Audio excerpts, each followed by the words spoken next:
민주당이 추진하고 있는 이른바 대주주 기준 강화안을 놓고 주식시장 투자자들의 반발이 매우 큽니다. 신임 정청래 민주당 대표도 빨리 입장을 정리하겠다고 말했습니다. 왜 이런 일이 벌어졌고 또 해법은 없는지 박대기 기자와 함께 따져보도록 하겠습니다. 안녕하세요. 네. 자, 우선 대주주 기준, 이게 뭔지 소개해 주시죠. 예, 대주주는 말 그대로 주식을 아주 많이 가진 사람이죠. 우리나라는 이제 법에 따라서 대주주 기준이 좀 다릅니다. 네. 지금 문제가 되고 있는 건 바로 세법인데요. 우리나라는 기본적으로 주식 매매 차익에 대해서는 세금을 매기지 않습니다. 아파트를 팔면은 차익에 대해서 세금을 내는 것하고 좀 다른데요.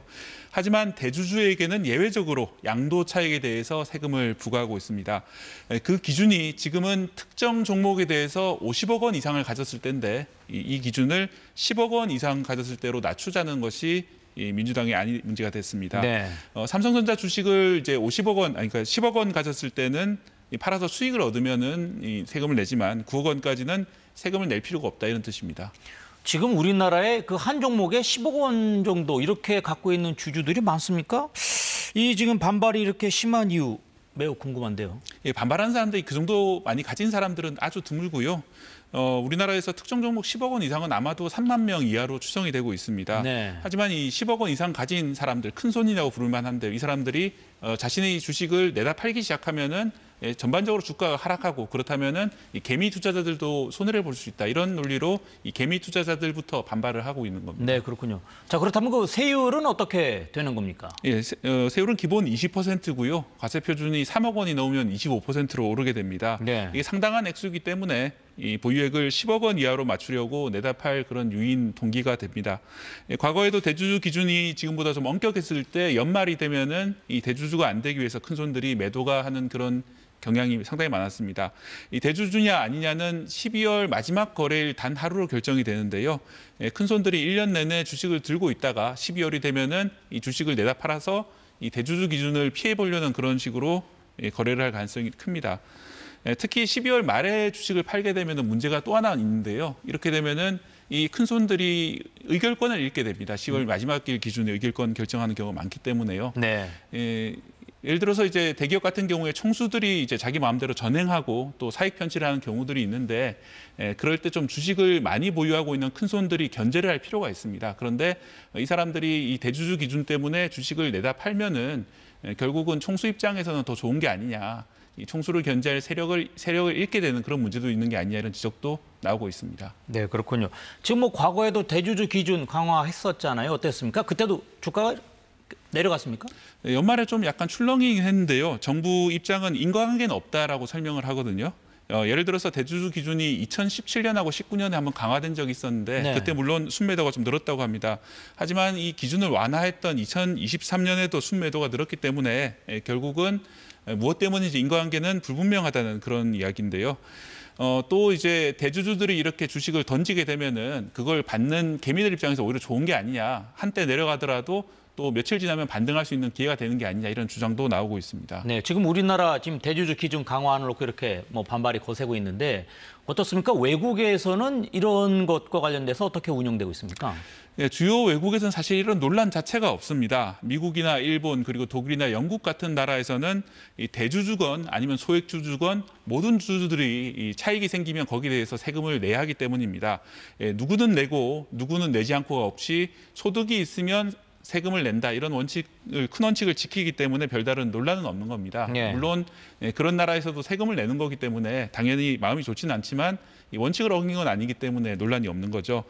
우리나라는 원래는 안 내다가 1999년에 이 재벌급 이 대주주부터 매긴 뒤에 점차 그 기준을 낮춰서 이제 10억으로 하자는 것이기 때문에 이번에 반발이 좀 거센 거죠. 그렇다면 우리도 뭐 이런 부분에 대해서 공평하게 과세를 해야 한다 뭐 이런 이야기인가요? 다수 전문가들은 점진적이고 그리고 장기적으로는 그렇게 하는 것이 맞다라고 보고 있습니다. 하지만 이 세금이라는 게 워낙 여론이 민감하기 때문에 당장은 좀 쉽지 않아 보이는 그런 문제가 있습니다. 네. 금융투자소득세라는 것을 2020년에 여야 합의로 도입을 했었습니다. 이 비슷한 취지 법인데요. 그 법도 이제 세금을 왜 내느냐 이런 것 때문에 연기를 거듭한 끝에 올해 초에 결국 폐지됐는데요. 그런 문제가 있습니다. 다만 이런 장기적인 그 목표와는 별개로 현 정부가 코스피 5천 시대를 공약으로 내세웠다는 그런 점은 좀 고려를 했으면 좋겠습니다. 우리나라에서 사실 부자가 되려면 아파트 투기라는 분들이 많죠. 온통 이제 돈을 좀 벌었다 하시는 분들 아파트를 사고 이런 분들이 많은데 그런 아파트 투기로 쏠려 있는 관심을 주식시장으로 좀 돌려야 할 필요가 있는 겁니다. 초기에는 그래서 이제 주식시장에 대해서 여러 가지 혜택을 주는 게 맞지 않느냐. 투자자들 사이에서는 이런 의견이 나오고 있습니다. 지금 민주당이 이렇게 대주주 기준을 강화하는 안을 추진하고 있는데 민주당 당 내에서도 이거 좀 우려스럽다 이런 이야기 나오고 있는 것 같습니다. 네, 그렇습니다. 그 반대하는 의견들이 개인적으로 의견을 많이 냈고요. 어제 민주당 최고위원회에서도 논란이 됐는데 이 새로 신임 민주당 대표가 된 정청래 대표가 신임 한정혜 정책위의장에게 어제 하루 안에 A안과 B안을 만들어 달라 이렇게 요청을 했습니다. 일단 지금의 강화안을 그대로 강행하진 않고 여러 대안을 모색해 보겠다는 건데요. 그 과정에서 여론의 추이나 공평한 과세가 무엇인지 따져보겠다는 것입니다. 50억 원 기준을 10억 원이 아니라 30억 원 정도로 낮추는 것이 아니냐 이런 의견도 나오고 있고요. 아니면 특정 종목 10억 원이 아니라 전체 보유액 기준으로 예를 들어서 한 50억 원 정도로 하는 게 아니냐 이런 식으로 여러 가지 갑론을박이 세간에는 나오고 있습니다. 지난주 금요일에 좀 주가가 많이 빠졌었는데 오늘은 좀 다시 상승하는 분위기인데 이거 어떻게 해석해야 됩니까? 네, 만약 대주주 기준 강화를 옹호하시는 분들이라면 그것 봐라 이제 대주주들이 판 뒤에 개미들이 사니까 다시 주가가 오르는 게 아니냐 이렇게 판단할 겁니다. 반대로 민주당이 강행하는 것이 아니라 약간 좀 보류할 그런 뜻을 비쳤기 때문에 주가가 오르는 게 아니냐 이렇게 해석도 가능한데요. 네. 일단 시장의 다수 유설에 따르면 다수 의견은 오늘 이렇습니다. 새벽에 미국 증시가 상승을 했거든요. 네. 그러니까 아마 그 영향이 제일 큰 걸로 보고 있습니다. 사실 이렇게 주가의 흐름이라는 것이 어느 하나의 기준으로 어떤 영향이 일어났다 명시적으로 보기는 어렵고 사후적인 해석이 있는 경우가 대부분입니다. 무엇보다 공평하고 투명한 과세, 건강한 재정이라는 원칙, 그래서 이 세금을 강화하는 그런 것들은 분명히 이제 명분이 있습니다. 하지만 동시에 아파트로 향한 우리나라의 투자 심리를 주식시장으로 좀 돌려놓는 것도 상당히 중요한 국정 과제이기 때문에 그런 점도 좀 고려가 됐으면 좋겠습니다. 여전히 코리아 디스카운트란 말이 사라지지 않고 있거든요. 논란이 된 대주주 기준뿐 아니라 배당을 강화하기 위한 그런 제도들 그리고 총수의 독재적인 그런 것들을 이제 견제하는 그런 기준들도 면밀하게 준비돼서 더 많은 사람들이 안심하고 국장에 투자했으면 좋겠습니다. 네, 알겠습니다. 오늘 여기까지 듣도록 하겠습니다. 지금까지 박대기 기자와 함께했습니다. 고맙습니다.